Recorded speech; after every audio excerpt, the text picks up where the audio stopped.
Hello दोस्तों, क्या हाल चाल। आई होप सब बढ़िया होंगे और अपने अपनी पढ़ाई में सब मस्त होंगे, क्योंकि अभी एग्ज़ाम बहुत नज़दीक है। नीट के एग्ज़ाम अभी 10-15 दिन बचे नहीं हैं और आपकी जो पढ़ाई है वो ज़ोरों शोरों से चल रही होगी। इसी बीच हम एक बहुत ही इंपॉर्टेंट कंसेप्ट लेके आ गए हैं। एक है हाइड्रोबोरेशन ऑक्सीडेशन, दूसरा है ऑक्सीमर्क्यूरेशन, डीमर्क्यूरेशन, OMDM, और एक है HBO। इसके अंदर क्या क्या रिएजेंट होते हैं, ये सबसे इंपॉर्टेंट रिएक्शन है एल्कोहल फिनॉल ईथर की, और ये दोनों आपको याद होनी चाहिए। इसके अंदर जो एच बी ओ है, ऑक्सीमर्क्यू जो हाइड्रोबोरेशन ऑक्सीडेशन है, इसके अंदर रिएजेंट यूज़ होता है, उसका नाम है डाइबोरेन, THF हाइड्रोफ्यूरॉन, और फिर पेरोक्साइड है। इसके अंदर क्या होगा, ऑक्सीमर्क्यूरेशन डीमर्क्यूरेशन के अंदर एजेंट जो यूज़ होता है वो mercury monohydrate, mercuric acetate monohydrate use होता है, और सोडियम बोरोहाइड्रेट यूज़ होता है। रिएजेंट एकदम बिल्कुल आपको याद रखने हैं।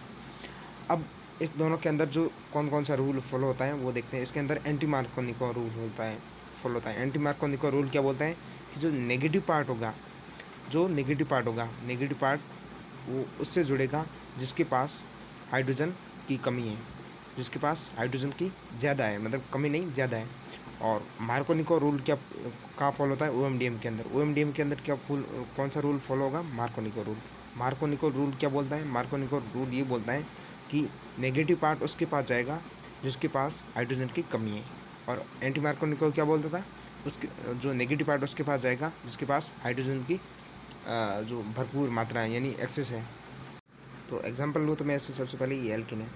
एल्किन के जो डबल बॉन्डेड जो एटम्स से जो कार्बन से जुड़े हुए हैं, उस उसके उसके पास में ये रूल फॉलो होगा। कैसे, अब जैसे एंटी मार्कोनिको रूल क्या बोलता है, जो जिसके पास हाइड्रोजन की कमी है, उसके पास कौन जाएगा, उसके पास वो जाएगा हाइड्रोजन जाएगा, और जिसके पास हाइड्रोजन बहुत ज़्यादा है उसके पास नेगेटिव पार्ट जाएगा। यानी ये वाला जो पार्ट होगा B2H6 वाला, ये H देगा, और नीचे वाला ये क्या देगा, H2O2 को ये OH माइनस, ये OH माइनस देगा। अब एंटी मार्कोनिको के रूल के हिसाब से जिसके पास OH, ये कहाँ पर जाएगा, ये इसके पास जाएगा, तो ये किसके पास चला जाएगा, CH2OH ऐसे बन जाएगा। वहीं मैं यदि बात करूँ इसके OMDM की, तो OMDM ये बोलता है कि RCH और डबल बॉन्ड CH2 है, वो ये बोलता है कि जिसके पास हाइड्रोजन ज़्यादा है उसको और रिच करना है, यानी जो नेगेटिव पार्ट होगा वो उसके पास जाएगा, दोनों डबल बॉन्डेड कार्बन के में उस कार्बन के पास जाएगा जिसके पास हाइड्रोजन की कमी है, तो OH माइनस यहाँ जाएगा। इसके हिसाब से OH माइनस कहाँ गया, OH माइनस यहाँ चला गया, और H कहाँ चला गया, ये इसके पास। ये वाला सारा पार्ट क्या देगा, H प्लस और OH माइनस।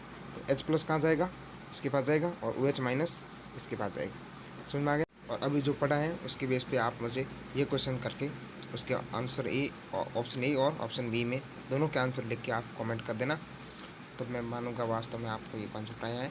चलो मिलते हैं नेक्स्ट वीडियो के अंदर, और इम्पोर्टेंट कॉन्सेप्ट लेके आता हूँ, इससे भी बहुत अच्छे मिलते हैं नेक्स्ट वीडियो के। धन्यवाद।